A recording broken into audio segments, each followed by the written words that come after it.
This is for the players.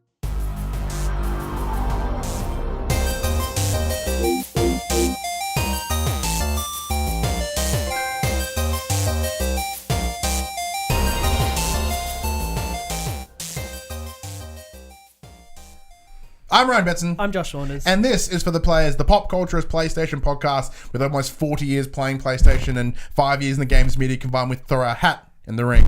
Join that PlayStation conversation. If you like this conversation, you can join in with many more on iTunes, Stitcher, and what's the other one? YouTube, Facebook, and all other major social media outlets. The main conversation happens on our Facebook community group page, facebook.com/groups/thepopculturist. And if you really, really like what we do for some reason, we have a Patreon at patreon.com/thepopculturist. Every dollar counts. I like how you're like, and that thing that we're on right now, YouTube. Yeah, that one.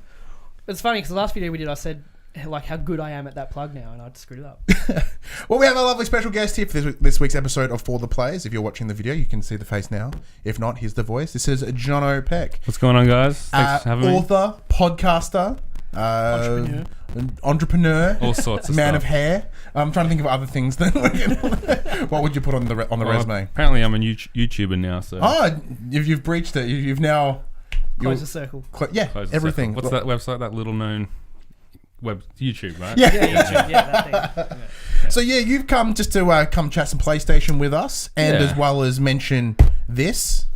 Yeah, I'm going to do this and show that like that. I have just written a book, and I think you've just bought a copy. I have bought a copy. I'll sign that for you. Whoa! You can put it on the set next to all the really cool stuff. I'll read it and be like, yeah. No, but I also do a rival PlayStation podcast. You do indeed. Platinum Explosion. No, we're very friendly. I came here and we just finished a podcast. I've outside the Explosion Network, I do putting in work, and you talked about this and the Patreon and building everything. So check that out in a few weeks. Yeah, no, it's all nice to, as I mentioned before we started recording, put down the ceasefire between the PlayStation shows. We're both gunning to be the number one Australian / Oceanus. we got New Zealand covered thanks to. So we don't have the New Zealand market. You've got an advantage there. Yeah.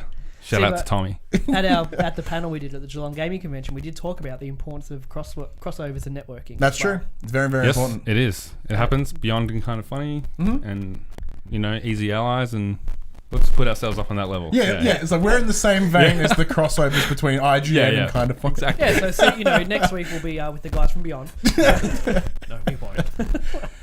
Anyway, as we always kick off the show, what have we been playing? Jono, kick things off for us. I'm stuck in a rut of Persona 5 at the moment. See, a rut sounds like a bad thing. Yeah, and it is getting towards that. Like, it's funny because I love this game, but I just want to be finished. And anyone, it doesn't. Yeah, I know. I'm like 92 hours in, and probably 10 or 12 hours of that is just idling because it's such a big game. Like, I'll just be looking at my phone and listening to that awesome music. Yeah, it's easy to do, but I know that I have at least 3 palaces left. Yep. So I'm looking at another 20 or 30 hours. When we went to Supernova, we were talking to a chick who was selling stickers I have in the back of my laptop, and she said her friend said she thought the game was done 3 times, but there was always another dungeon. Yeah. And I said at that time, I was about, 75 hours. Said, no, I'm definitely on the last dungeon. Ooh, I think I clocked it at 120. I think I finished up. I put 20 hours into it. You suck. You've given up? Oh, and a new shiny game came So away. is it that you're stuck on a particular thing? No, or it just takes a long time. And with getting the book out and everything, that's taken up so much time because I self-published and had to mail and sign all these copies, and I've just been to San Francisco. Jono Peck, Spy the Maven. I have not. Yeah, Spy the Maven. Available now at all good retailers online. And bad ones, I'm sure. Yeah. Good is subjective. Yeah. You say good because if it's not available somewhere, then you can just say, then they become a bad retailer. They're no good. They don't have it, they're a bad retailer. That's right. There it is. Yeah, but that's just taken up so much time. So I've only been able to like dip in and put like half an hour or an hour into Persona. And if you don't achieves nothing. Yeah, if you don't have a weekend free, you're not getting anywhere in Persona. And that's probably one of the key reasons that I sort of stepped away from it was the fact that with other games came in, I'm like, I want to, because I really enjoy that world and I love that world so much. And it's such a good charm to it, and there's nothing else like it. But then it's like, hey, here's Wipeout, here's Tekken. I'm like, but the relief of finishing it is good. Have you finished? Yeah, I finished it. And I was same as you, kind of. It just kept going, and it was always interesting and fun.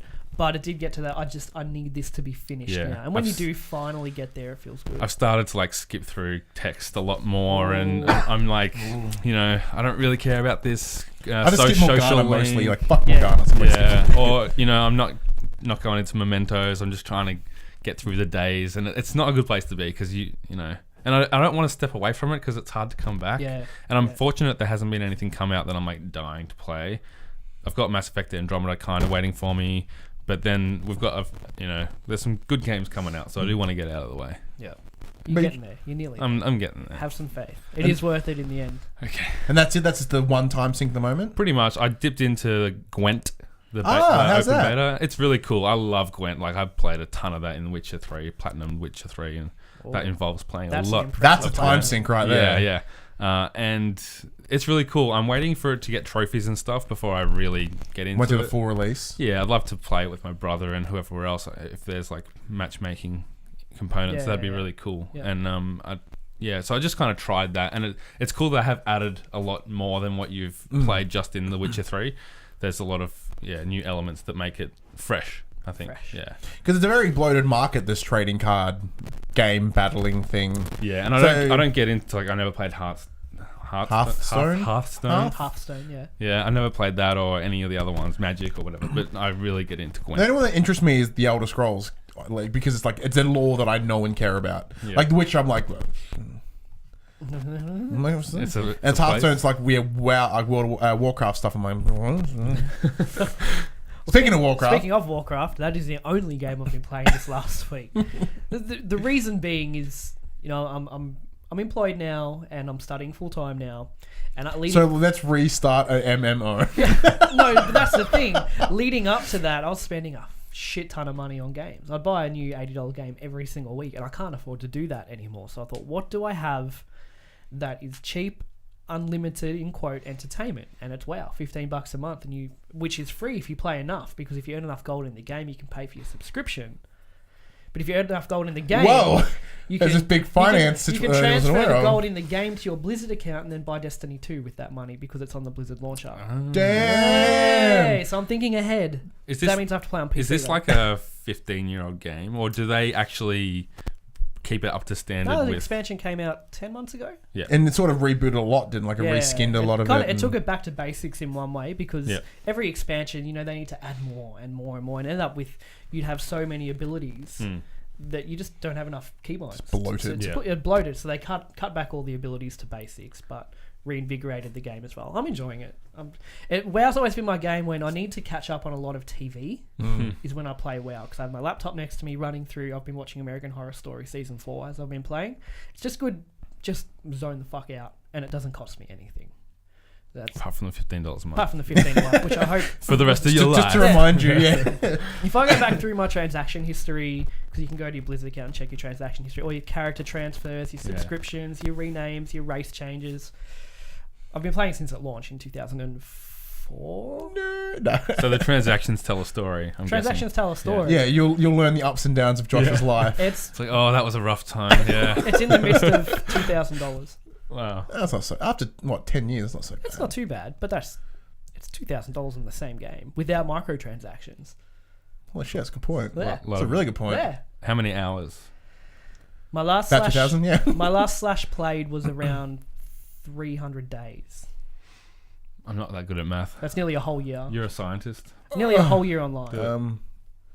A lot. What about hours? Right, it works out to put it simply, it's a lot of hours. It works out to be a full month out of the year I've spent playing WoW online. With no sleep, if you were to time it. Literally 24-hour cycle of 30 days. God damn it. Yeah. And I'm at the least of all my friends that play by a long mile.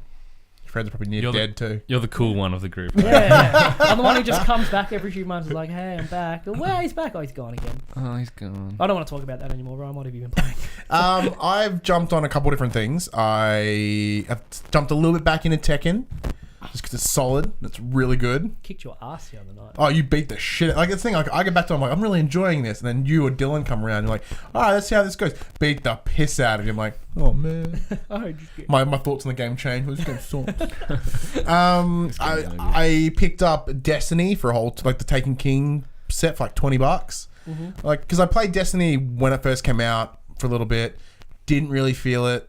As like I enjoyed the gameplay then, and I still enjoy it now. It's a really tight shooter, but it just didn't have that pull.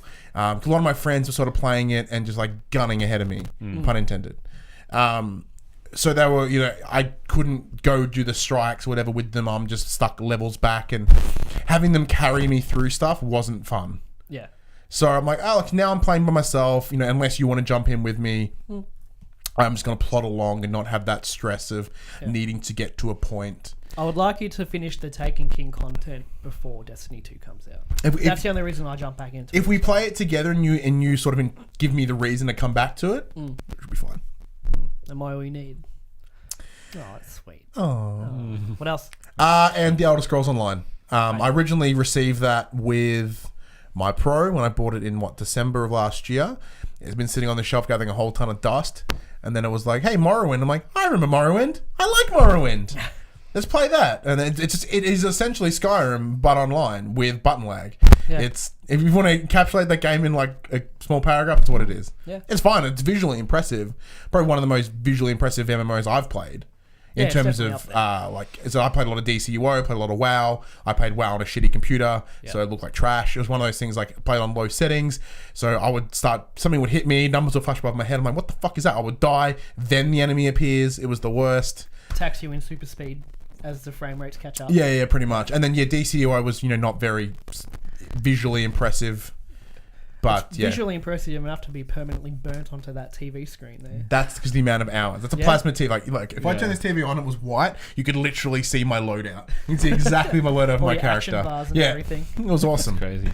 But yeah, that's what I've been playing. So I've decided to jump into 2 games that's online time sinks. I don't know why. Because I never finish games. I talk about this every week. Finished Horizon. Shut up.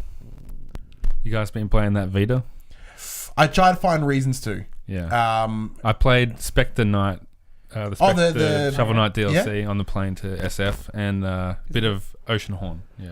Oh, I played the demo for Ocean Horn. Actually, I'm like, I played it on the PS4. Silly of me, because I was like, this doesn't feel like a game I want to sit down at my couch and play on the TV. Yeah. But I think it'd be an incredible Vita game. Yeah, it's cool. I wish it wasn't so obtuse and maybe I'm stupid, but I find it really hard to know where to go. They don't really have quest logs and quest dots on the map that we've been trained to rely on. But isn't it intentionally probably because it's sort of a Zelda clone, right? It's like OG Zelda being tough as shit. Probably. Yeah, but Breath of the Wild has a way of kind of still directing you. Sure.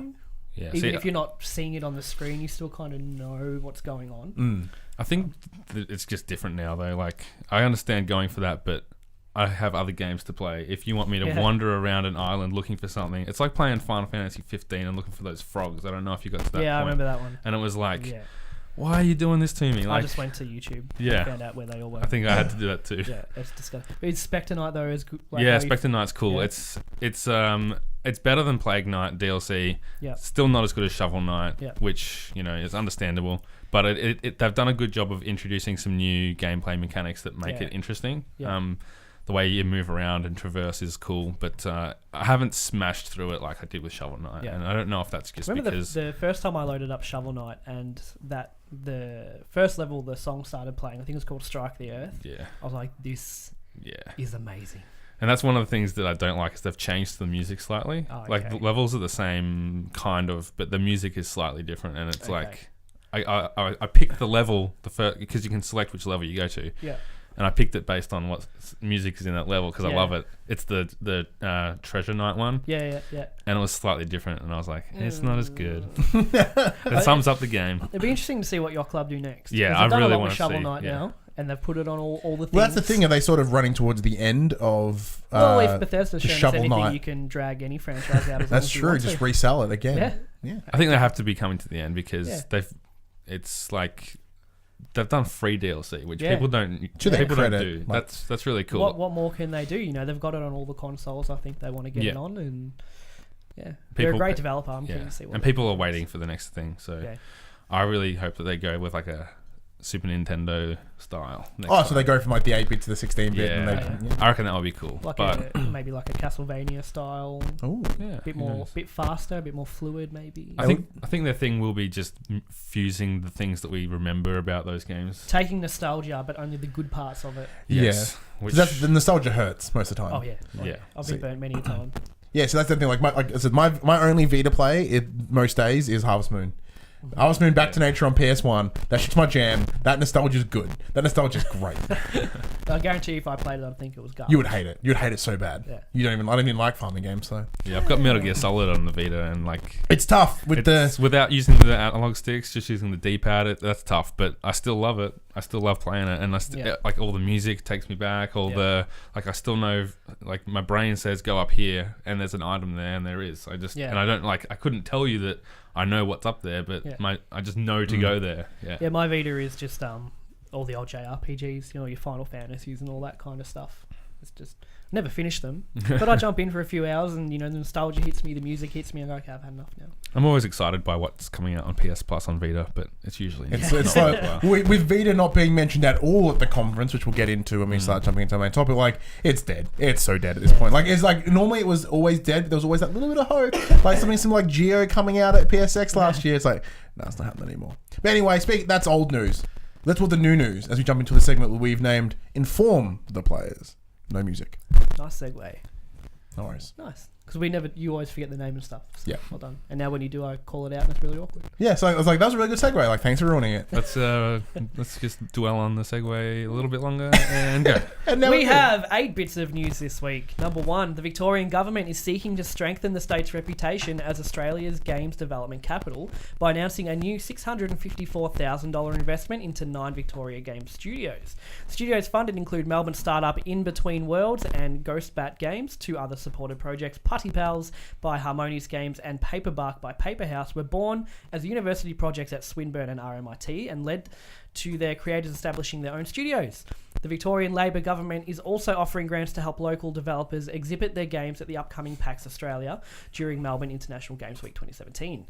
Melbourne is home to more than half of all Australia's game studios, and the government expects that this round of funding will generate $1.2 million for the state and support a range of new employment opportunities across the state's games industry. Awesome.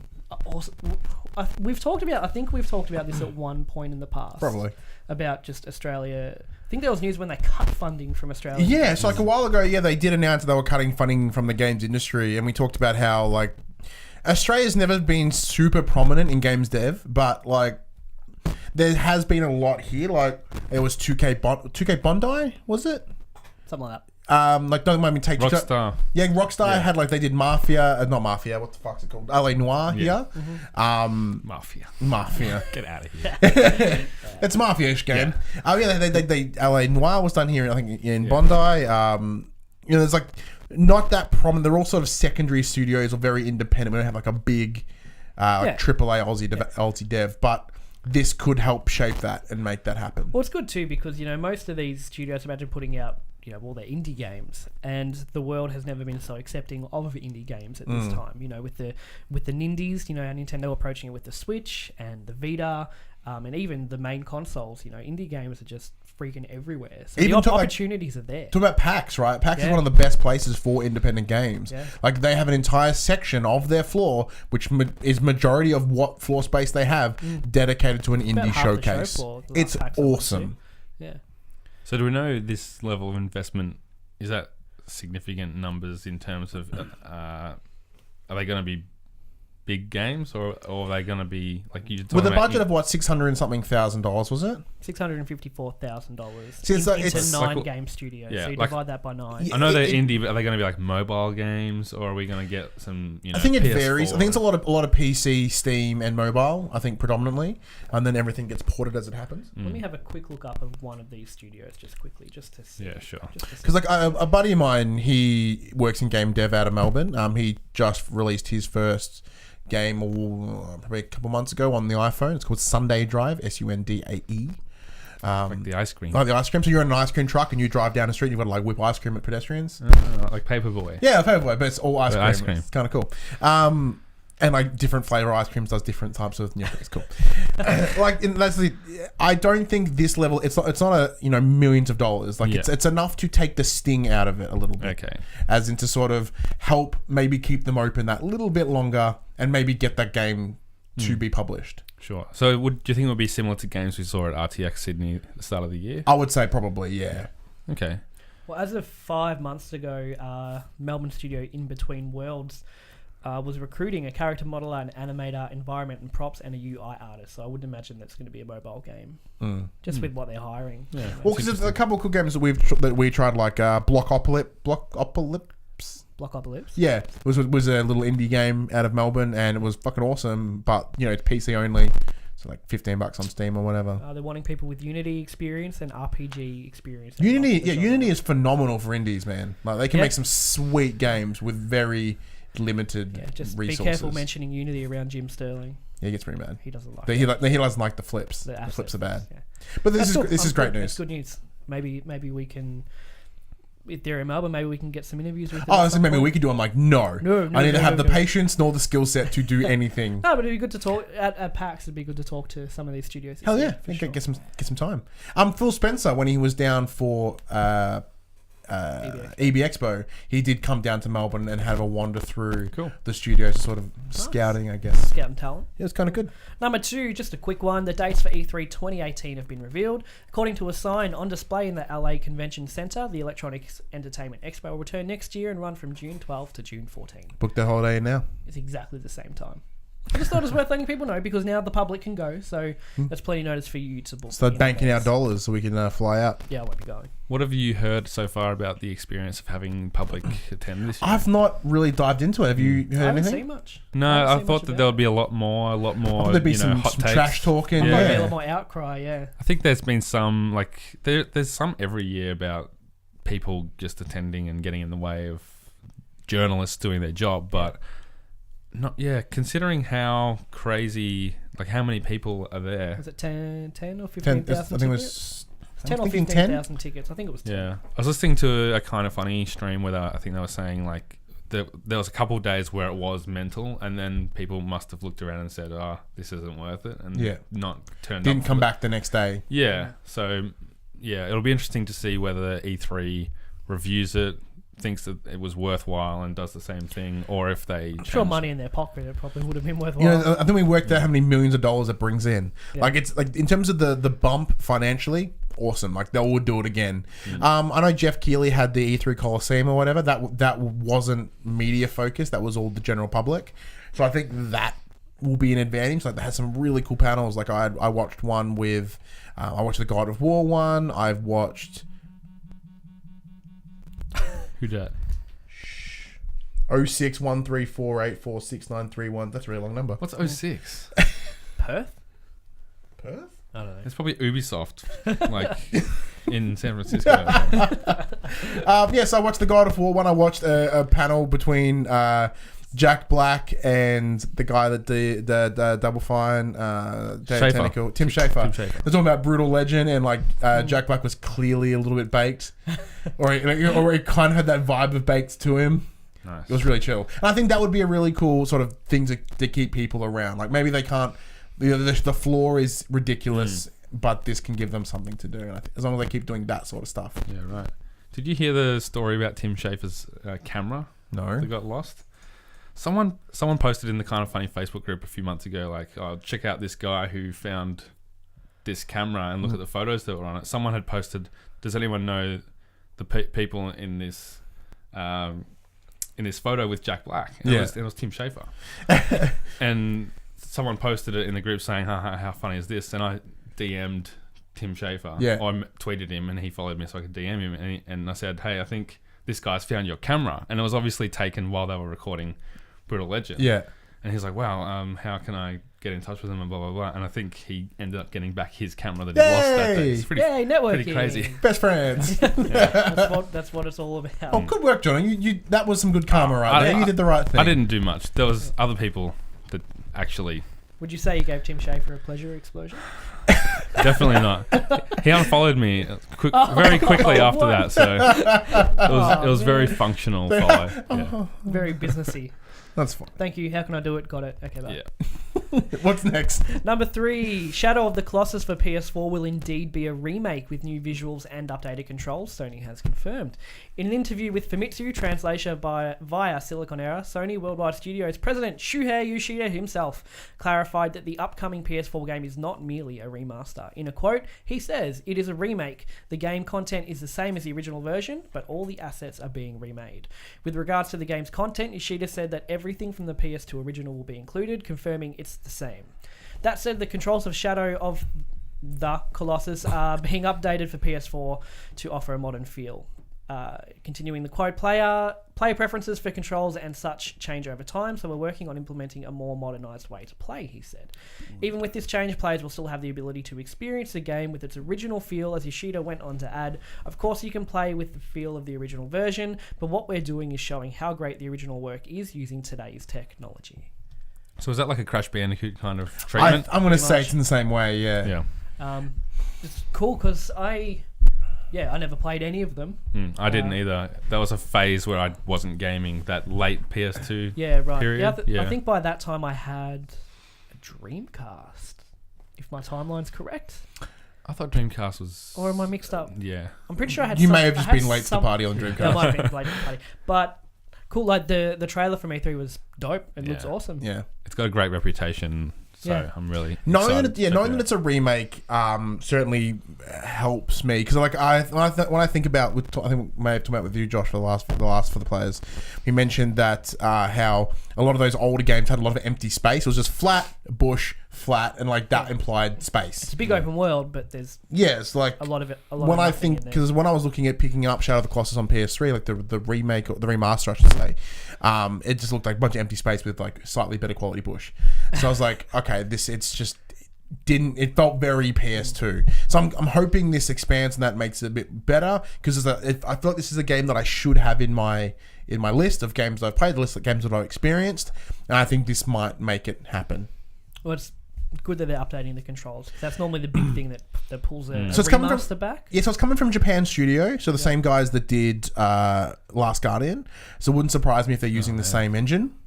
Engine's fine, controls no. Yeah, I hated the controls in the Last Guardian. But it's also being worked in conjunction with Bluepoint, who did the Uncharted remasters. So That's good. There's some good peoples on this. Because that's part of what Bluepoint did with the remaster, was to rework the controls. Because if you go back and play Uncharted 1 on PS3 now, it controls like rubbish. Yeah, don't do it. Just by Motion today's stuff, standards. Yeah, just like Shuhei said in his quote, times change and how we play changes. Even playing Red Dead the other day, Yeah, controls are jank. just felt a bit meh. Yeah. Really?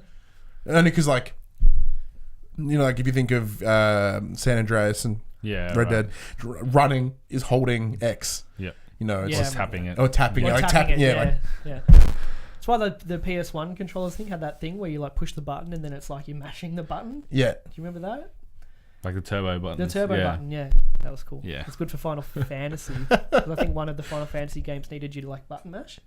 Oh yeah, Just turbo it. all of them. Yeah. And the torture scene in Metal Gear Solid had he's like, don't use a rapid fire button. Oh no, and it's like, how do you know?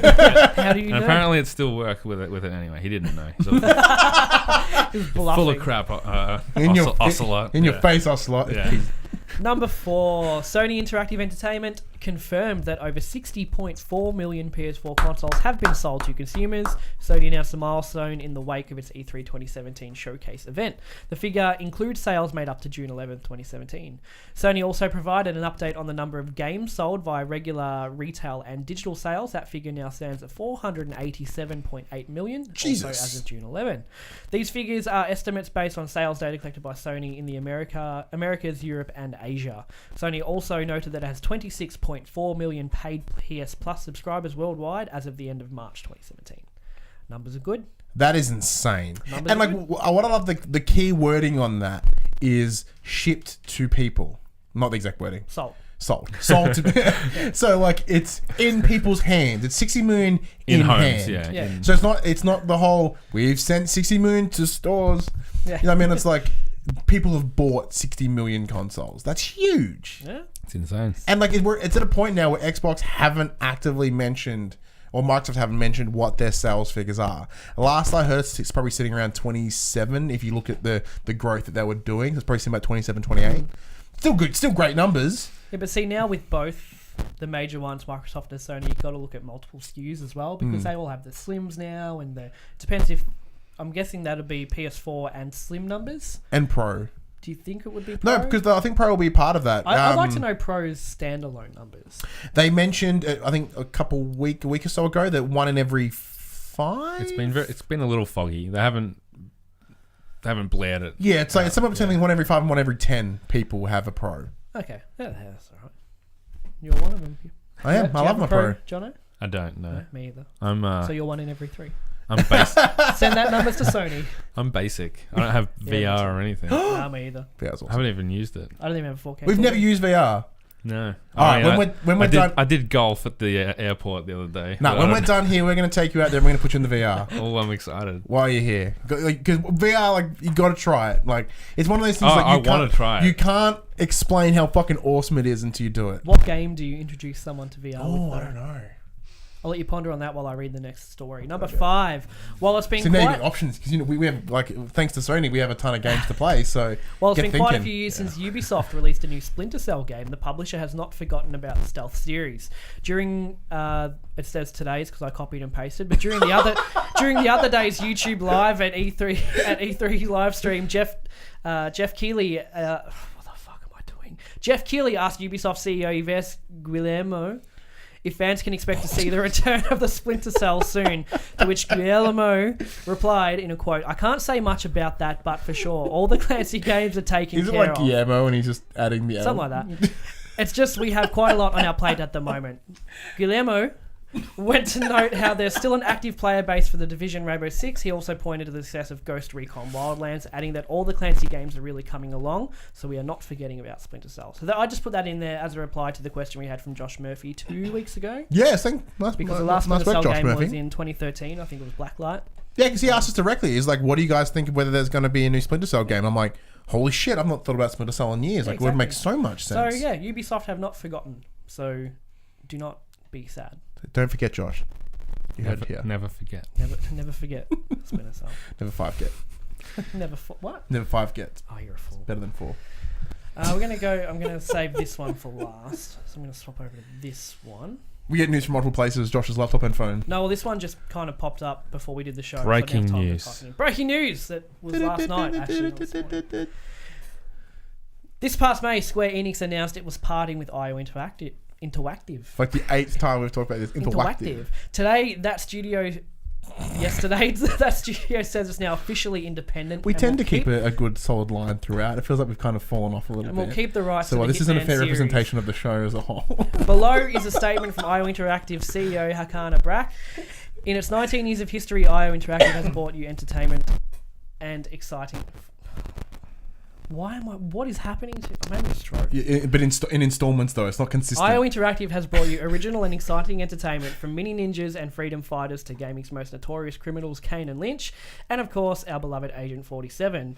With our latest game, we have not only transformed Hitman, but also moved our entire studio into the AAA digital era. Our live product has disrupted the video game business and received recognition and praise from press, community, and fans. This is a bit of a long quote, but I'll get through it. There are many tales of hope, dreams, hardship, and joy within these walls. We have never strived for the expected or predictable. Instead, we can make this statement into a novel.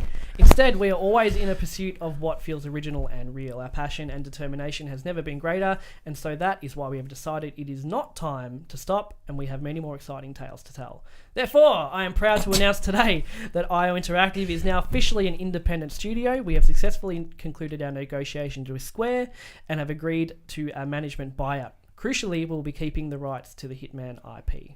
And it goes on and on and on.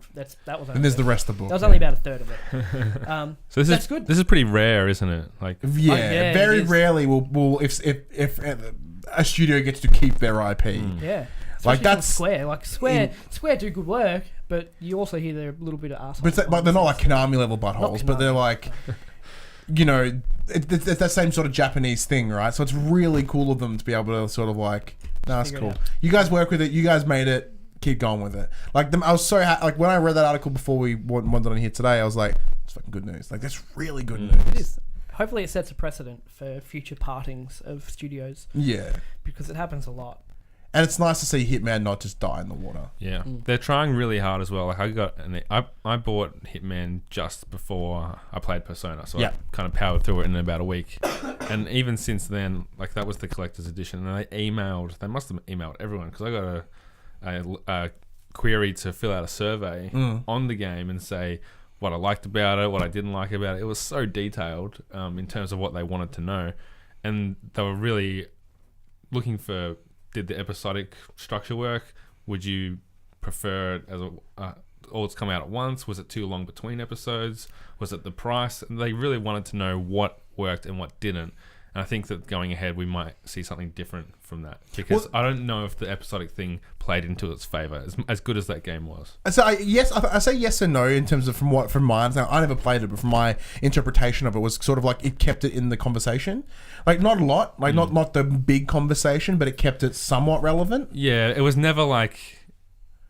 I mean, I know what you mean by keeping it in the conversation. People were talking about it a lot, but it wasn't. I don't think it was taken seriously as like a game of the year contender or that kind of thing because like is it a game of the year after all the episodes are done and people like there's a lot of people like me who probably don't want to touch it until it's all finished until it's all out because it's how I approach Telltale games. I just wait for the whole season. I haven't started the new Walking Dead yet because I know that I want to go straight to the next one. I'm doing the same thing. It's good news though. It's great news. I'm glad. And it's probably the last we can talk about it now, which is good. This has been like 5 weeks in a row. Hopefully the next update from IO Interactive is actually interactive again. Interactive is about what they've done and how they're doing. Number 7 and second last bit of news. This one I put in because I think it would make for an interesting conversation. Oh yes. Probably could have been a whole topic, which we could maybe peg it for later, but I want to talk about it now. Well, we'll see how we go. PlayStation 4 doesn't support cross-play with other platforms for games like Rocket League. Oh my god. This is actually getting frustrating. Rocket League and do you want to read it, Minecraft. Jono? I got it. And Sony has come forward to defend its decision to block such support. When asked by Eurogamer why PS4 lacks cross-play support, Sony Interactive Entertainment Global Sales and Marketing Head Jim Ryan said in a quote, "We've got to be mindful of our responsibility to our install base." He went on to highlight Minecraft and the importance of protecting that community, which includes many young players. In a quote, "We have a contract with these players who go online with us that we look after them and they are within the PlayStation curated universe," he said. "Exposing what in many cases are children to external influence we have no ability to manage or look after is something we have to think about very carefully."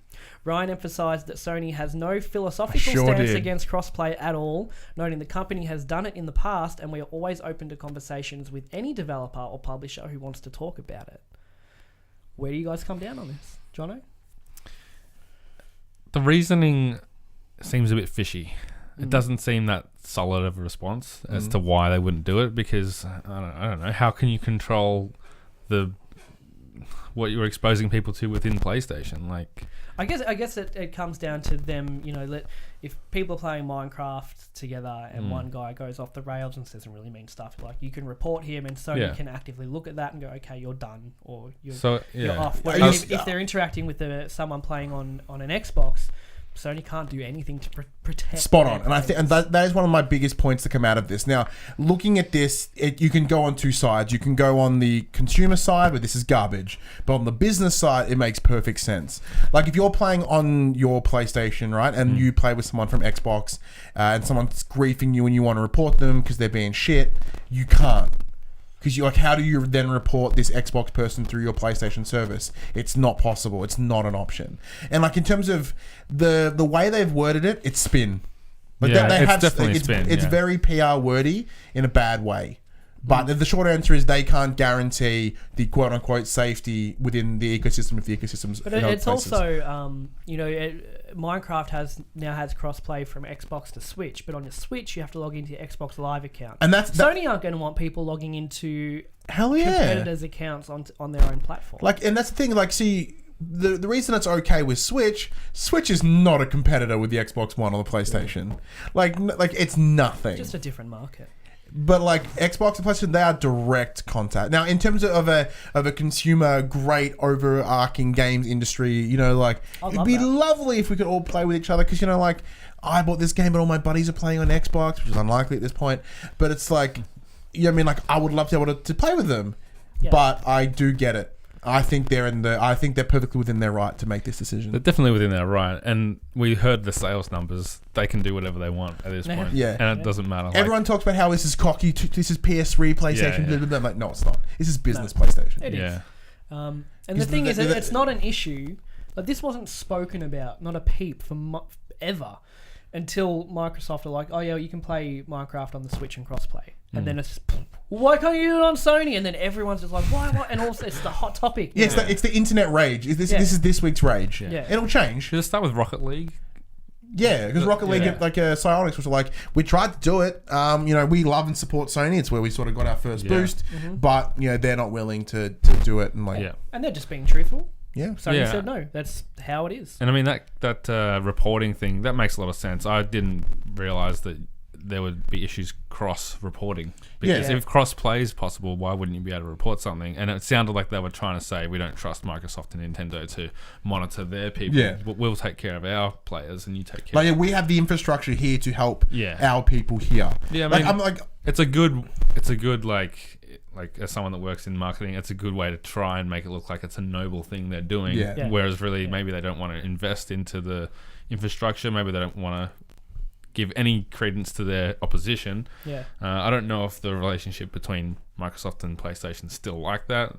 They're doing so well that they I wouldn't imagine. They're doing so well that they could throw a bone and say, "Here's one for the players." Yeah. But it's interesting. It's interesting to see whether it's something that they'll like. If Microsoft turns around and says, "Actually, we've developed a way that people can report our players from PlayStation," will PlayStation say, we're making an assumption here that's not an option because it's not because it's not in place. There's no one's actually tried to report someone. It also comes down to how to cross. Like for Minecraft, for the example, like I said, how can you cross play without needing to log into your Xbox Live account on a PlayStation? They will never ever allow that. No matter, that's not cocky. That's just it's business. It's like, this is our console. You're not logging into the competitor on our console. Like, this has been done in the past, as they mentioned. Like, I remember with Portal 2, you could play with people on Steam. Yeah. Like, you do the co-op on stream on the PS3. So it's been done before, but that's an agreement with PlayStation and Valve. And obviously, they thought it was an okay place to be able to do that. Yeah. Does Portal have a chat in it? I have no idea. I can't remember. I don't think so. Next and final. It makes perfect sense. It does. How about that Xbox 4K Minecraft? Damn, that made me laugh. Still blocky. Yeah, but look at the pixel density on the block. So it's basically Minecraft with sunsets. Yeah, it's how Minecraft's been on PC for a while now with the modding scene. Like the lighting sells me. It's like HDR and good solid lighting. I'm like, but everything's still square. Yeah. Next and final bit of news for the week. The top selling games in Australia for week ending 11th of June, starting at number 10, Call of Duty Infinite Warfare. Number 9, Injustice 2. Number 8, Dirt 4. Dirty? I actually Christina wrote Dirty. Aguilera singled the game. Number 7, GTA 5. Number 6, Ghost Recon Wildlands. Number 5, Prey. Number 4, Wipeout. Yeah. Number 3, Tekken 7. Number 2, Elder Scrolls Morrowind. And number 1, still there, Horizon Zero Dawn. You can see how I haven't missed much with Persona 5. No. Wait, is Persona on that list? No. And what's missing, Ryan? Oh, AFL Evolution's out. finally out of the top 10. Like, you stuck in there longer than a lot of games do. So we didn't overly rate the game, but we were happy to see it in the top 10. Yeah, I mean, you want it to do well, don't you? Yeah, because that'll mean the next one will be bigger and better. Yeah. This might be a dumb question, but was that developed in Australia? Yeah, 100%. Yeah. True Blue and Wicked Witch. So hopefully this Victorian studio? Sydney. Damn. Quick, come down here while you can. I assume Sydney, but it's, no one gives a shit about AFL in Sydney, so maybe it's Melbourne based. I don't Didn't you get a code? I didn't. Dave did. Oh. Dave, I know you're watching. And Jack. Where are they Dylan. located? Yeah.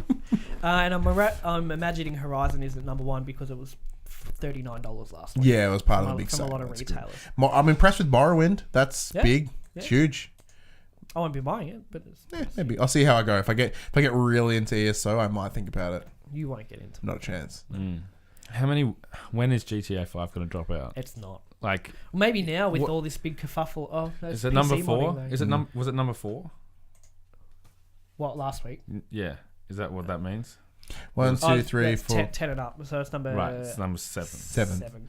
Still hover around the late 10s. It's where it tends to live. I think 2 Who weeks ago the was fuck like is still number buying 4. this game at this point? Well, there's a big kerfuffle about GTA at the moment because Take-Two Yeah, have they're come down on the getting really modding up and scene shitty about the mods in PC. for PC. So Doesn't really affect consoles. doesn't affect console though. GTA 5 it won't be out of there till they announce 6. Yeah, and then I go, it's gone. Or Red Dead, maybe. Or maybe. Ooh, good Maybe. point. No, they'll both be in there. They'll both be I in reckon. there. It's just dominating. Yeah, Red Dead will be number 1 and GTA 5 will be still the Red Dead remaster will be third. Has GTA 5 basically hovered between like 5 and 7? Like, pretty it much. it's just steadily. as Forever. steady as everything else that comes and goes. Yeah, everything Yeah. sort of dips around and it's Yeah. like That and Infinite Warfare, and since Wildlands came out, they've all been between 5 and 10. They've all just been shifting spots around there. yeah. This is where we jump into the main topic of conversation for the show. We still don't have a name for this segment yet, And we so never will. probably never will. So we just have this really awkward transition where it's like, I mean, maybe we're we should work out episode what the name 6 is. now, and we haven't done it yet. Yeah, So. maybe we can use your creative writing brain to come up with a name. So something the players. What is? It's hard. What do you think on it? This is so. This is where we have a main topic conversation, and this week it's pretty simple. E3 is done and dusted. All the conferences are completed. On Wednesday when the last episode released, we spoke about how Sony did in terms of itself. So we want to ask the big question: did Sony win E3 this year? Did Sony win E3 2017? It depends how you want to judge it, I guess. Let's judge it on 2 bases. Let's explain how you feel. How do you feel, Josh? It was a good conference. That's pretty good. Was it as good as last year? No. Could it have been as good as last year? No. Like last year, they dropped everything so early, and that was this is what I said on the last episode. Is if they held back either Detroit, Days Gone, or God of War announcement last year and had it this year, just so we had something big and new.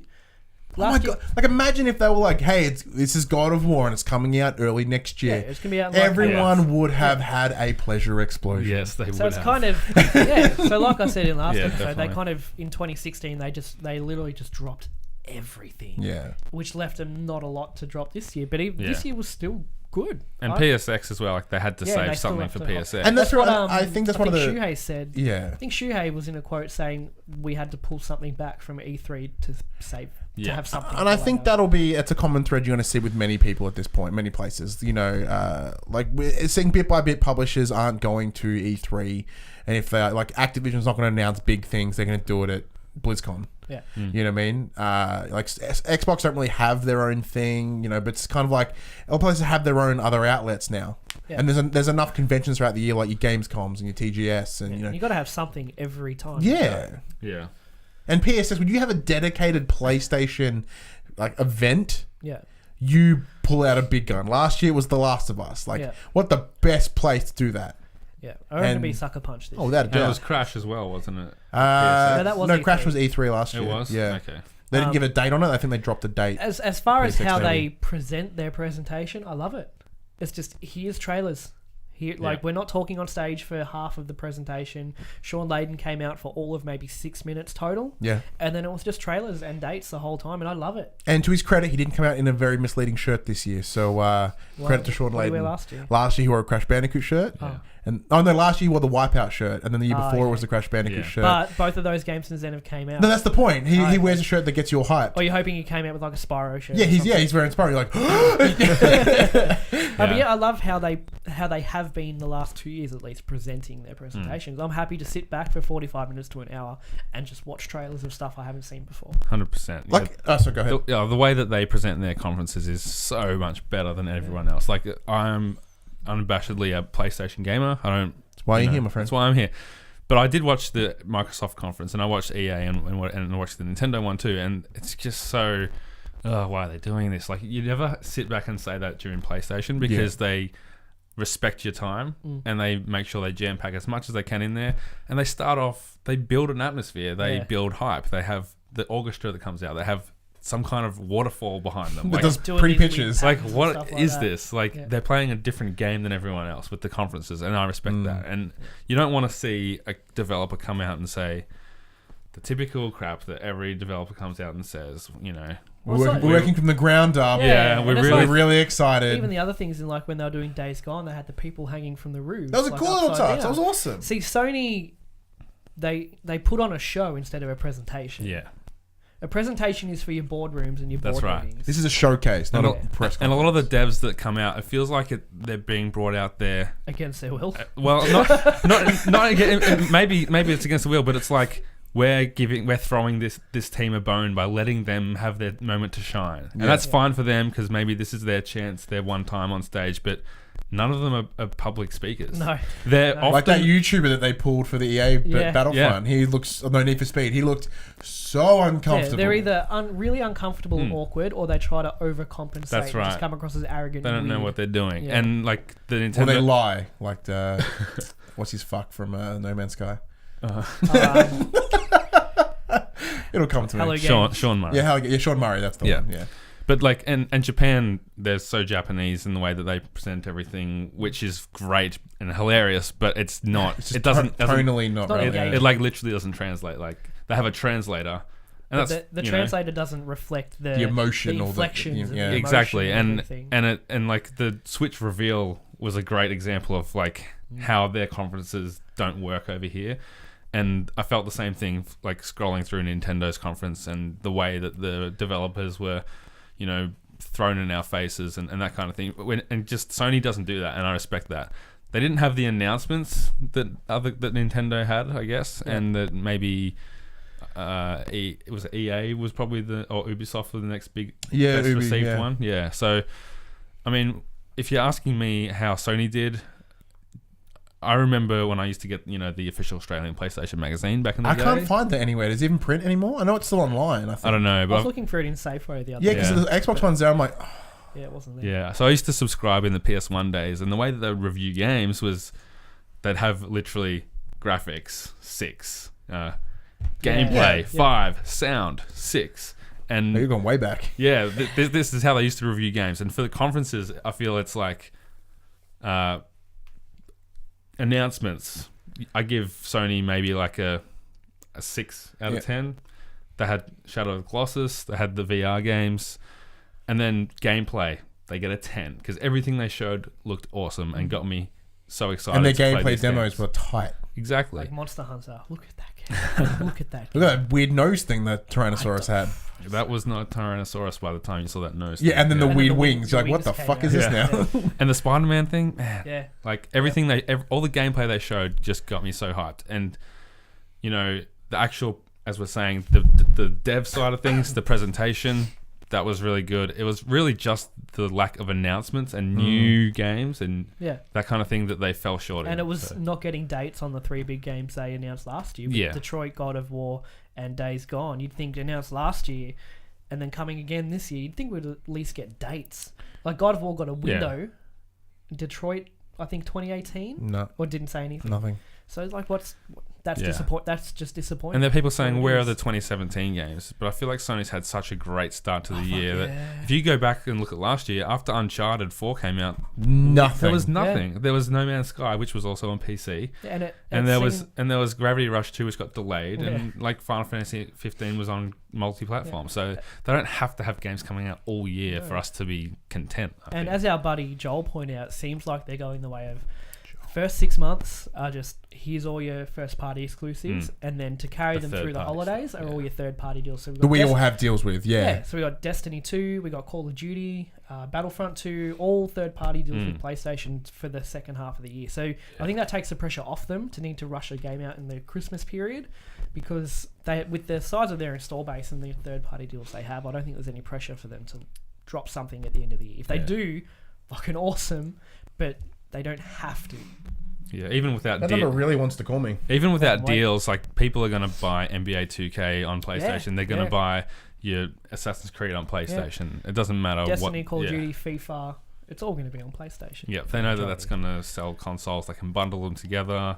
Yeah. You know, if we don't know, like you can say why haven't they got X coming out, but maybe some of those games were planned for the end of this year, and then recently they said, actually, before we announce that game coming out at the end of this year, it's actually going to take a bit longer, and we're not, or maybe we're just not sure We're about not going it. to get your hopes up with the release window. if And we're I'd not sure we rather can get it. 2018 than 2017, and then the inevitable delay that seems to be happening with so many of their exclusives, because everyone keeps saying every Sony exclusive gets delayed, and it's like, okay, well, then how do we prevent that? We don't lock it The until thing we is, know. they all come out and they all fucking rock. yeah, You know, look at the start of this year: Nier, Neo, Horizon, Persona 5.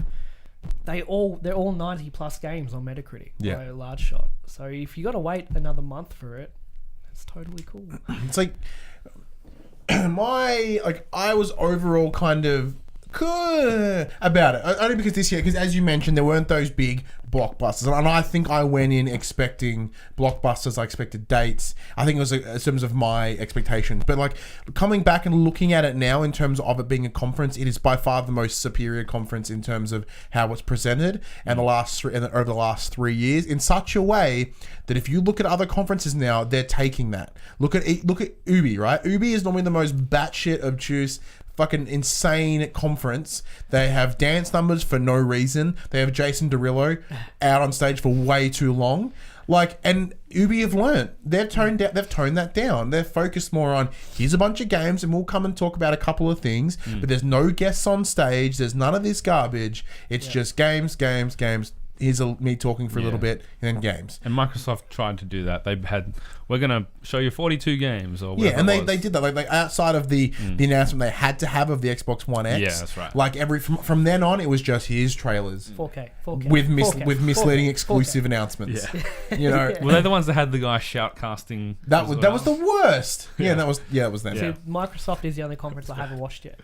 I missed it when it was on. I haven't had time to go back and watch it yet. Yeah, it's alright. But yeah, as far as all the other conferences as a whole, like I feel like I'm more excited for Anthem than I am for pretty much anything out of Sony's conference this year. Spider-Man? No, I'm not a big Spider-Man. I'm gonna get it. I'll love it, but I'm not. You're not hyped for Spider-Man? I want to see more of it. I want to like it's one of those things. I know I'll get it, I'll put and my I'll hands on it. freaking love it. Oh Yeah. no, but in He's terms of not hyped for hype, it. I'm not too hyped for it. And it got like God of War. We're I'm hyped for. a little cynical at this point. We've been like, once again, We've like, been burnt But before. why? even in 1 year of games media, you just get cynical. No, I'm not cynical at all. I know Spider-Man's going to be fantastic. Yeah, that's but what in I mean. terms of hype, like in terms of what's grabbed me, Oh, yeah, I don't get there hyped are like I some used games to. from other conferences that have grabbed me, but the conferences themselves were shit. Not shit, but Bethesda was shit. Bethesda was the fucking worst. Did you What watch the hell was Bethesda's that? conference? I watched With the Bethesda first... Land and everything? No, actually, I didn't see any of it. I fine. had to... Don't worry. Yeah, yeah. Just watch the trailers and stuff. You'll be I fine. watched the Wolfenstein trailer and I was Yeah. like, Went a little that too long, looks but it looks cool. really cool. Yeah. Yes, it's like I understand where you're coming from in terms of the release date. I think it's great that they've, rather than sort of, hey, here's a game, it's delayed. They're like, we'll just play it safe. We'll get a couple of the announcements out of the way early that no one's going to really care about. So here, you know, I say that in the wrong way. Like Ni no Kuni 2, here's the release date. Knack 2. You know, Knack 2, here's the release date. Yeah. GT Sport, here's the release date. This is not going to take up time on the conference because we know that no one's going to get too fucking psyched about this. Ni no Kuni 2. Yeah, but no, but if you talk I know about the what you mean. majority of I know what you people, mean. and then they sort of, you know, like God of War, we know you're going to care about, and that's going to be our big staple for next year. Yeah. So there's a rough approximation of what it is. I think some of the disappointment came, like we said, from not getting dates, and it's because we knew those games existed so early. So, like I said, if they didn't announce God of War last year at all, not a peep, and then announced it this year, and it's out in a couple of months, or 6, 7, 8 months, that would have been that would have brought the mood for this presentation up, I think, because Definitely.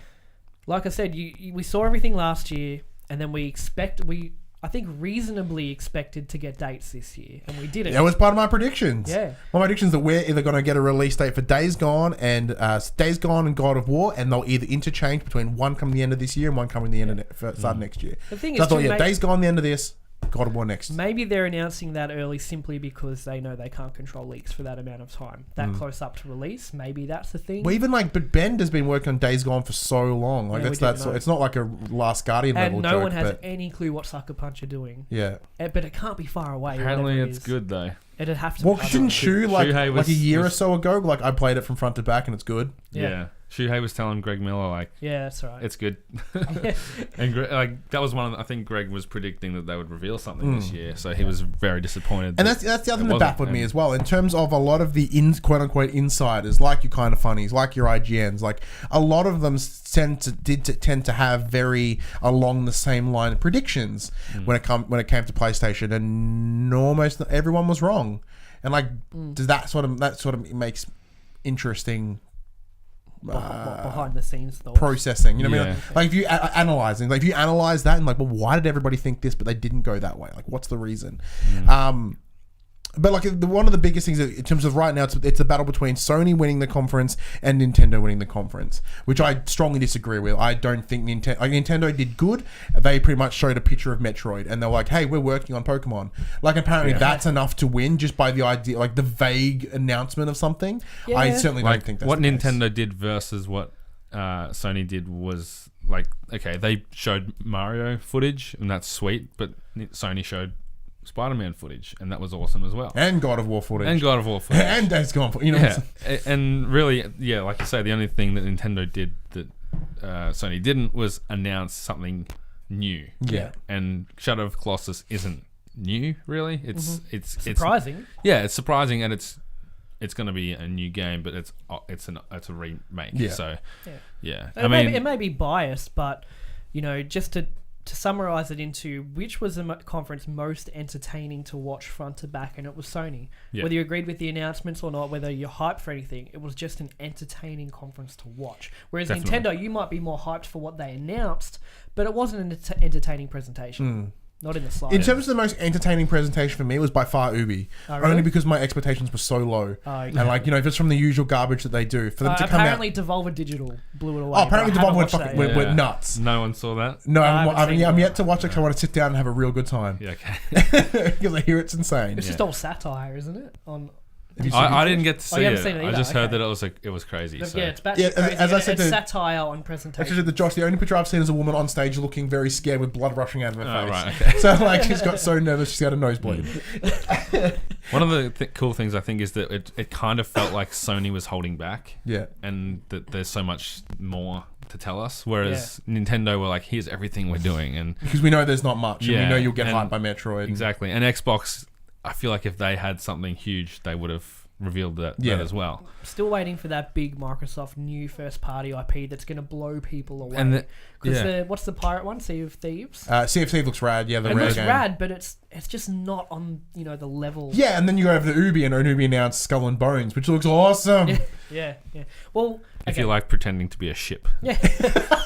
So we all unanimously identify as a ship, John. We all unanimously agree that unbiasedly that Sony's presentation was the most entertaining as a whole. I think it was. I still say Ubi was the most entertaining because, as in, I was locked in the whole time, which is normally I'm like, playing on your phone. And I'm like dicking around my phone. Like you can watch the streams, and with Sony, I was intrigued enough to sort of pay attention the whole way. Yeah, but you can't look away during Sony. Yeah, and like I was locked in when they announced Skyrim VR. I was like, oh man, whoa. Can we talk about that? Yeah, sure. I said I'm gonna reach out to Bethesda. I'm not gonna pay for it. I'll get Bethesda to send me a code. Wow. You just sounded so arrogant. Stay humble. So arrogant. Because that'll be like the 5th time I'll buy it. Like I can't physically buy it again. I can't explain to my wife why I'm buying this game for a 5th time. Because she asked me, she's like, so they announced Skyrim VR. I'm like, yeah, it's really cool. She's like, is it a patch or is it a full game? I'm like, so it's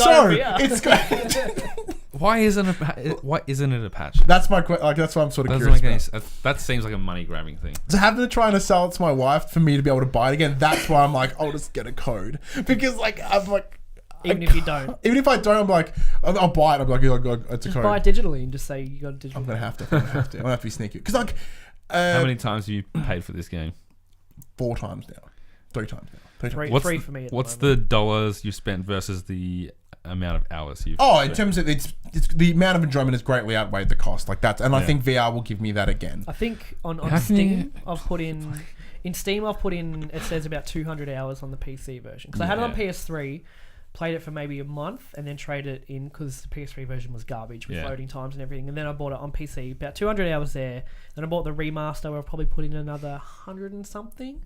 Probably spent $150 and gotten about 350, 400 hours roughly out of When it. you put And it I'm like sure I'll that. go back to it at some point. Yeah, like it's one of those games I go back to every couple of months and like just keep going. I just start a new character and just fuck around for a few hours. See, the only thing that sucks, Jono, about the Skyrim VR is it had me put my foot in my mouth. Like so Because hard. of the Fallout thing, right? Yeah, because like I saw Fallout and Doom mentioned at Bethesda. I'm like, and they didn't say where it was for, but they pretty much just showed an Oculus, right? And I'm like, It's on Vive. yeah. So I'm like, is this? Not an Oculus. Sorry, the HTC Vive. Yeah, and they were like, I was like, this is poo. Like, why is this not on PSVR? Is this because of there's just them telling to stick it up a PlayStation for the mods thing? Is it just, and then it's like, well, is it a power thing and whatever? And then You looked really deeply into it. I'm unnecessarily deep into it. And you posted a bit, was it? I put it in the group. I'm like, hey, does anyone else think this way? Or am I just retarded? And everyone's like, you're retarded. I'm like, that's fair. Well, I am. So I put it in there, and then everyone's like, it's probably a power thing. And then the second that they, like, Skyrim VR was, I'm like, fuck, I went to the post and went, look, I've realized that I may have overreacted and looked into this. Apparently, it doesn't look very good compared to Fallout. Yeah, because it is vanilla Skyrim. Yeah. So it's the old, like, I think it's the PS3 one, but, the problem with VR is very demanding. So just to wrap the main topic up, what was everyone's game of show? Like, what are you most excited for between all the conferences? One game. Spider-Man. Spider-Man? For sure. Are you a long-time Spider-Man How'd fan? the keyboard go, Yeah, I by the way? mean, on the you floor put there. it down there somewhere. I remember playing the PS1 Spider-Man game, Yes! which was like the Activision Tony Hawk kind of engine thing, and that was like, it's a open world superhero game, and it was like the first one that I remember playing. And then Spider-Man 2 came out. Rise of the Electro. Was that a Rise of Electro. PS2 game? Well, there was Spider-Man, there was Spider-Man Rise of Electro on PS1. Yep. Then they made the first movie Spider-Man, and then the second Spider-Man movie is known as the most definitive Spider-Man game at this point. Which is Spider-Man 2 on PS2. Yeah. So that was, I guess that was the one where you could actually drop down to the ground through the mist or the clouds or whatever. And that was like, wow, like that kind of showed me what games could be to a level that I hadn't seen before. There might have been open world games like your GTA 3s and stuff that had done that. But But you can't afford to buy all these games. yeah, and when I was probably a bit older than that, but being able to like traverse that game in a way that you can't in GTA because you're driving a car, you can't go up on top of buildings. Like, it was so cool, and it's been so disappointing since like Batman Arkham Asylum that we haven't had a game. Sorry, the mouse is having a small seizure across the screen apparently. Since it's going to be very distracting. But since Arkham Asylum came out, we haven't had a Spider-Man game that made us feel the same way as we have about Batman. Because there was a Spider-Man game on PS3. There was the Shattered Dimensions, yeah. But nothing's like, moved the needle in the industry. Yeah. I guess since the second one. Yeah. And I'm really excited for that because it looks like a cross between the Arkham games and The Uncharted set pieces. and, like the Tomb Raider, with the Rise of Tomb QTEs Raider. of God of War, like. Yeah. And I'm hyped for that. It did. Yeah. What I noticed from the gameplay they showed, it flowed very well between combat, cutscene, quick time, and back into real time. It seemed to flow really, really well. Yeah, and it is an open world game. It's a lovely web of things. Yes. Like I've had it confirmed from people that have played it over there that it is open world. You can roam around and do whatever you want, but then once you start a mission, it goes into that more linear experience, which is a good way to do things, I think. And I agree. if they that was the last thing Sony had in their conference, wasn't it? So that was their big mic drop. And I was just waiting for 2017. Yeah. Like that, if they did 2017 and a hard date with Spider-Man, like it would have been like indisputably the conference. They would have won E3, but I think it is a little bit more debatable because of the people that are so hyped about Nintendo, which obviously none of us are, but people out there are making that argument. Yeah, okay. All What about right. you, Ryan? Look, about my thoughts overall. No, just game of show. Oh, my game of show. Shit. And like there was like He's gonna say Skyrim. no isn't he? I was going to say South Park. Oh man. This year there wasn't nothing that really blew me out of the water. Like it was like I need this now. Like an example is like when the Red Dead announced, I'm like I need this game now. Like I need it now. Probably the one I'm still hyped for is God of War without a doubt. like out of the PlayStation conference. Of course. Like that's a given. The gameplay looks so It looks sick. so good because like I'm replaying God of War 3 right now, as I mentioned for like the 1000th time. It's so good. And like the combat is so fluid and just visceral, and it's like I'm just curious on how they're going to incorporate that into the new like perspective, and it looks to be more of the same but just slightly different. I like your theory that his axe is Mjolnir. Is Mjolnir? Meow meow. Yeah. Because of the whole Meow. throwing and Yeah, and they're throwing it, catching it, whipping it, and like spinning it around him, you know, so he can still get although he doesn't have the chains anymore, he can still spin it around himself and get the same effect. I'm really curious to see how that game is. It's probably my most anticipated game for the next 6 months. was surprisingly Anthem for me. So I thought the initial trailer was rubbish because it played heavily on all the tropes of, you know, where humanity's last stronghold behind the wall and we don't go outside the walls, and it was like yeah. We got power suits, yeah, I've seen all that before. And it had the Inception music too, the blah. Oh, that Transformers noise. Yeah. Bwah. Yeah, just every action trailer for the last 6 years has had that. Words on the screen. Yeah, Bwah. exactly that. And then Fuck, I hate the trailers these gameplay days. gameplay looked really good, but it had that whole weird scripted thing they like to do, which Yeah. wasn't as heavy as they have. Like the Division was just so hard to watch. And Tango even, to your left. Like, who says that? yeah, and even Wildlands had the same thing. Yeah. But it wasn't too bad. But the information that's come out about it since then is really interesting me, and it just the writer for the game is the guy who wrote Mass Effect 1, 2, and Knights of the Old Republic. So Wow. that's huge. It's made by a lot of the original BioWare crew, team, yeah. the BioWare crew, and it seems to be everyone's obviously going to compare it to Destiny because it seems like that kind of game. But from what I can gather, it's not you're always in the same world as everyone else. It's just that like Diablo 3, you can be playing, and then your buddy can jump on and just join in your game and drop in. Whereas you're not. I'm sure you probably have to always be online, but you're not in a persistent online world with all these hundreds of other players. So it's more like the Division. I'm thinking it might be a bit more instant based, kind of like Destiny a little bit, as in like once you're in this particular set, you can't just drop in, but like you can drop in before and then work together. Yeah, it'd and be drop interesting, out. but I just like visually it looks really, really nice, you know, and how they fly like Iron Man in their suits. Yeah, it looks They put fun. The arms behind. It looks fun to play, And which even is a big yeah, thing. and towards the end of the gameplay where they're running through that massive storm, I thought the weather effects looked really, really top notch stuff. I'm excited for this new IP. It just looks cool.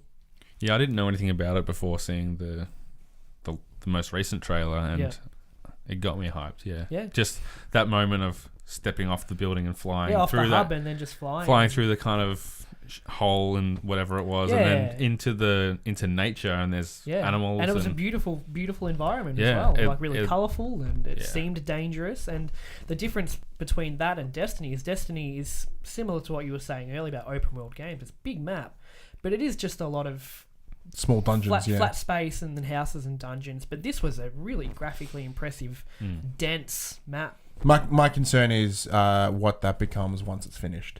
Like it can't be that. We'll It can't be that we'll insane. see. Yeah, we'll it have to can't wait be and that see. beautiful. Like it's not possible. PS4 Pro and Xbox One X only. This is where we move into the segment we called From the Players, where we get a bunch of questions from the people that are watching and stay at home, and they think we have opinions on things. So it's great.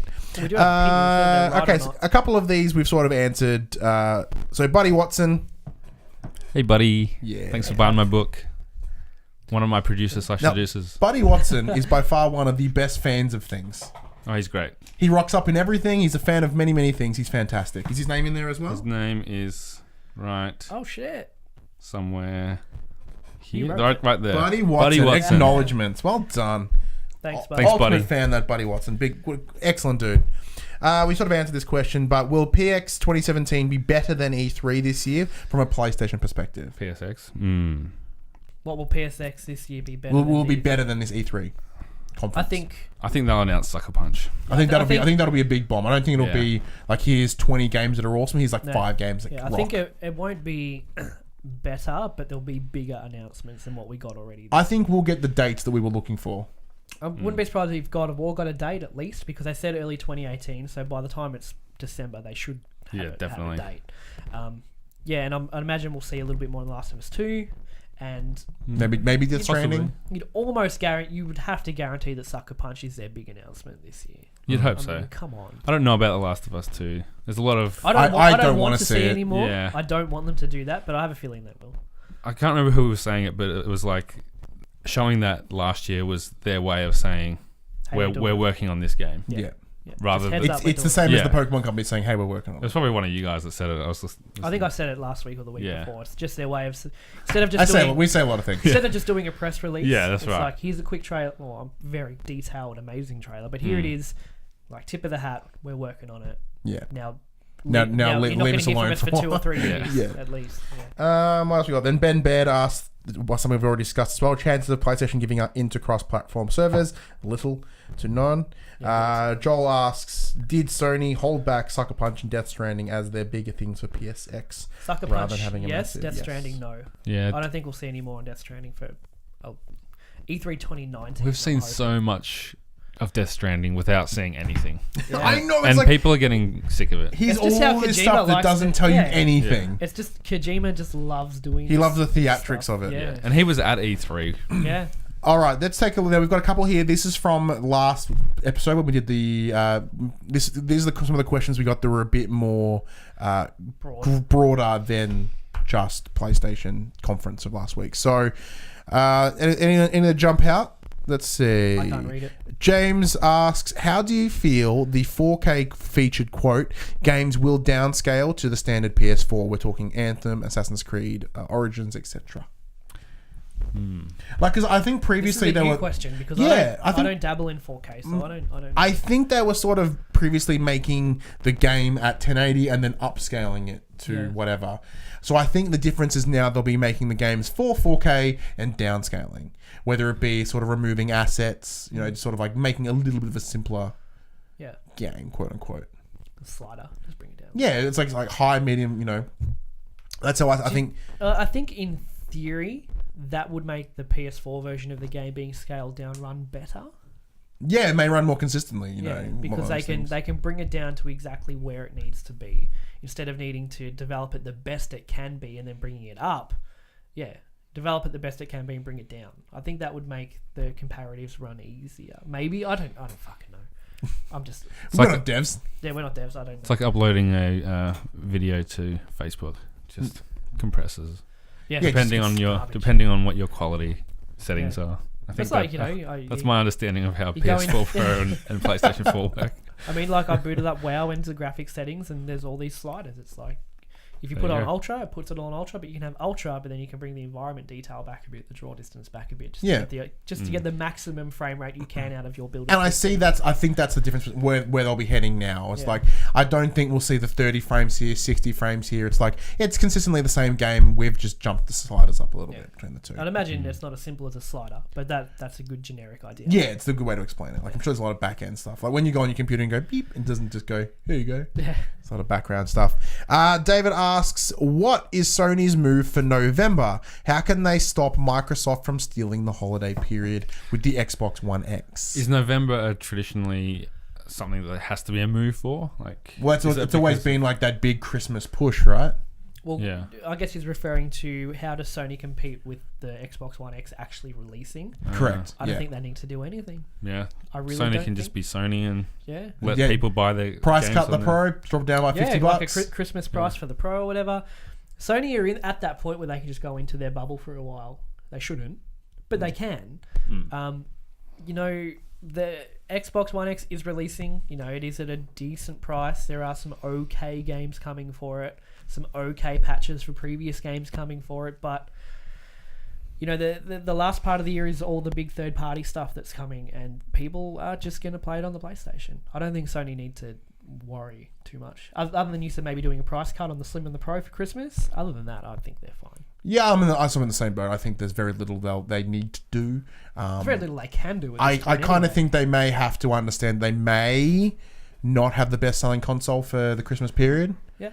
But also with the price of the Xbox One X, $650 here in Australia, it's not like running out the door or anything. It's a lot of money for a console that didn't really It's more have of the same, yeah. Well, just going back a little bit That's into right, the go ahead. conferences, Oh, yeah. like I watched that Microsoft one thinking, okay, where's the IP going to be that's going to make people buy this really Where's expensive Breath of the Wild for the Switch? console? Yeah, basically. Yeah. Like, if Breath of the Wild didn't exist, how many people would own a Switch? Maybe a few more now that Mario Kart's come out, but definitely none at launch. Yeah. And what are people getting the Xbox One X for? I guess just all these third-party games that they can already get on PS4 Pro if they're really into with the deals. Yeah, and if you're really into like the fidelity and stuff, haven't you already got the Pro or the PC rig? I don't know. See, that's the trap that Microsoft fell into. Well, like we got the Xbox One S or the Xbox One. Here's our two big staples. Here's Halo and Gears. Woo! Oh, we're not selling that well. We have a new console in production. What are you going to bring to it? I don't But we have a new one. And then, like, because they've made that statement last year, they sort of had to go through with it and try create a new generation to at least... Well, I think that's it, is that they've created a new gen console, but they're not marketing it that way.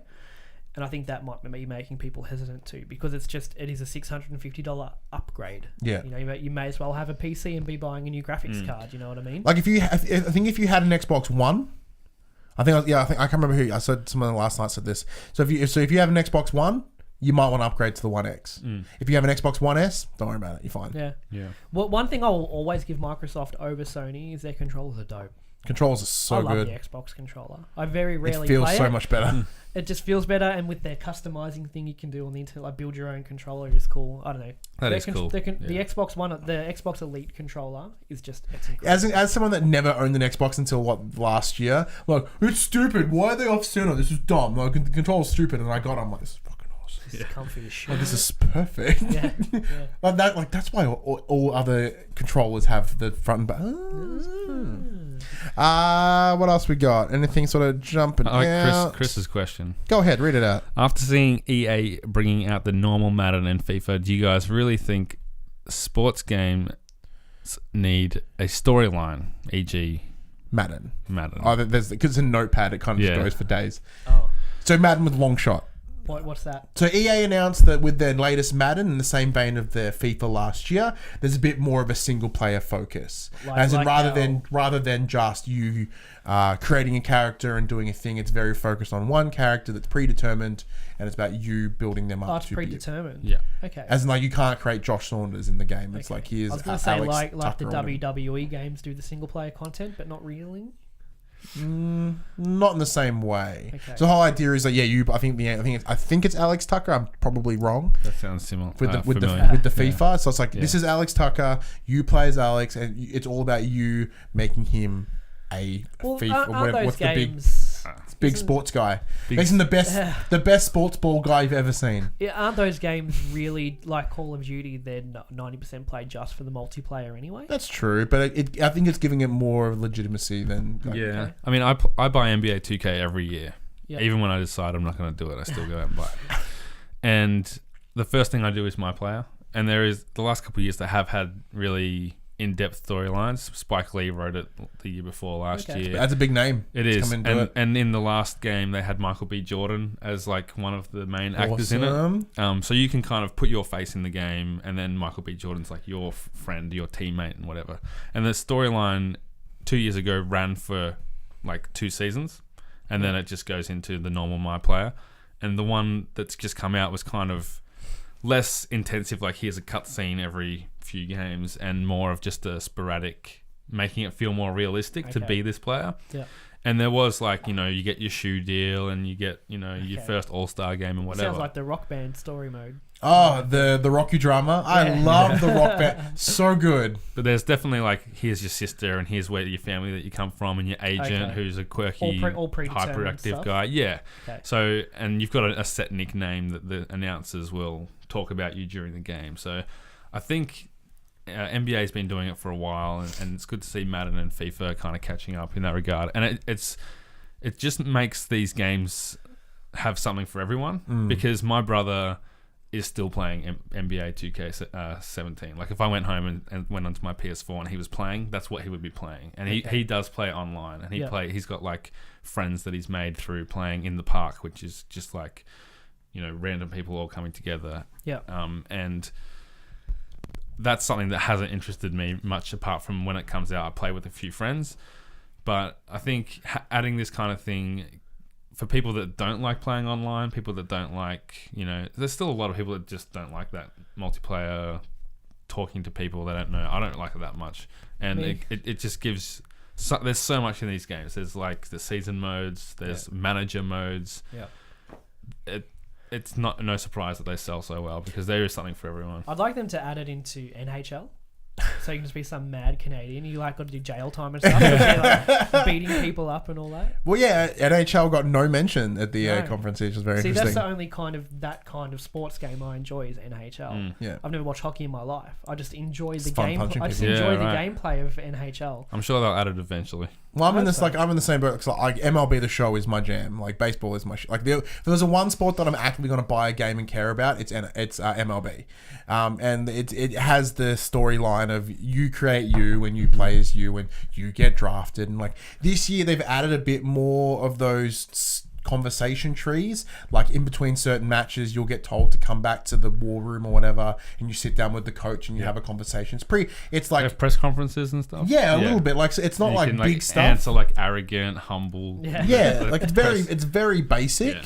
It's clearly like you select this, it goes here, and then the next question has nothing to do with what your previous answer was. So that's like kind of where NBA was like 5 years ago. Yeah, and I think 2K has been really ahead of the curve in. They haven't had any competition because EA's just dropped the ball on it. Yeah, NBA Live is almost dead. Yeah. Or this year with the conference they announced that they're trying to do that a bit more. There's been a couple NBA Lives in recent years and they've all bombed. But 2K's done a great job of reinventing themselves every year and giving people a reason to buy it without having any competition, which is something that people can often just rest on their laurels. Yeah, which is like the same as the show. Like no one else makes baseball games, and the same like they had, Major League Baseball 2K, whatever. That fell about 3 years ago as I just accidentally punched a book. And like so, you can buy that one. Yeah, that's the one. So like San Diego. They don't have any competition now, so they don't have to do much work if they don't want to. Mm-hmm. But that was a lot longer talking about sports games than I thought we would. Yeah. That's good. That was awesome. No drop this week. Yeah, if there is one, I can't bloody find it. So it's not where it usually is. Ryan Nowhere Clements else seems to have it. Ryan Clements. He would have been at E3s. It's busy. Like he was on a lot of panels and stuff over E3. Which means there's nothing important coming out next week. Yeah. But there might be. So you just if there's something that you spot that comes out next week and you want to let us know, you know the place. We'll do a PSA. Yeah, we will do one like 3-minute video of like, hey, apparently this is coming out. I'm sorry. And then it's actually not. Yeah. That pretty much wraps up the show. So, did you have a good time, Jono? Had a great time. Thanks for having me. No worries. We're only half an hour apart, so it's good to finally come and see how things work over here. We all met at RTX in Sydney. Not me and you, like we know each other. We all met. We all became friends at RTX, and then I always see you in the kind of funny group and stuff. But I always figured you were not in Geelong. I figured you're just in Melbourne. I don't know why. I just always had in my mind that you were in Melbourne. Jack Cruz in Melbourne. Yeah. Okay. So, yeah, it's find out that you're half an hour away. It's cool. It's good. Yeah, we could definitely do some more collabs. Do some crossovers. Yeah, it's just hang. Because I remember it was fascinating because when we were at RTX, I'm like, oh, where are you from? He's like, yeah, I'm from Geelong. I'm like, holy shit, so are we. He's like, I'm from Leopold. I'm like, we're from Armstrong Creek. Like, holy shit. Best friend. Yeah, like, oh. That's the thing. I know you guys did the show together before for your show, but one thing you do lose is just hanging out. Because we actively have to make time. Like, we'll go 3 months. Like, we're with each other 2 or 3, 4 times a week, but it's always for this. Yep. And then you kind of get to that point where you're just getting on each other's nerves. You don't mean to. You forget why you're friends. You forget why you're friends. You don't mean to, and you do start just grinding on each other without meaning it. So you do need to put aside that night just to not talk business. You got to remember to ask, so how you been? That's not just, so what have you been playing? Yeah. Two very different things. Yeah. It's a great way to look at it. But before we do wrap things up as we normally do, tell us again where people can find you. Hey, Josh, you want to hold one as well, just for added effect? Yeah, just for shameless promotion? Where people can find me, you can find me on Twitter at Jono himself. I think fell out of it. Where you can find out all about my new novel, Spy and the Maven, my podcast, Putting in Work. I also am part of a crew of guys like this who do the Explosion Network podcast. We do Platinum Explosion. We've got Pleasure Explosion. There you go. And that's basically our comedy, just talking general crap. Bullshit. Yeah, basically. And then there's Grandstand Gurus, which is Jack's sports show that we all jump in on sometimes. So Cool. Yeah, that's a bit of a network thing happening, and you can put the books down now. It's okay. But yeah, that's available in all kinds of places. There's a trailer for it if you want to have a search and check it out. And we'll put all the links in the description. Yeah, that's a good way to do it. And hopefully Ryan can do like a review for it if he likes it. Yeah, I'll give it a good chatting to. You have to remember how to read first. Yeah, I was like, It's hard to find time, yeah. Like, where's the comic book pictures in there? Yeah. But anyway, Josh, you know the social spiel. I do. If you enjoyed that conversation, you can join in with many more on iTunes, YouTube, and Stitcher, Facebook, and all other major social media outlets. But the main conversation happens on our Facebook community page, facebook.com/groups/thepopculturists. But if you really like what we do, you can jump over to Patreon at patreon.com/thepopculturists. Check out the tiers there. There might be something that interests you. Maybe even getting this show early. But anyway, I'm Ryan Betson. I'm Josh Hornick. And that was For the Players.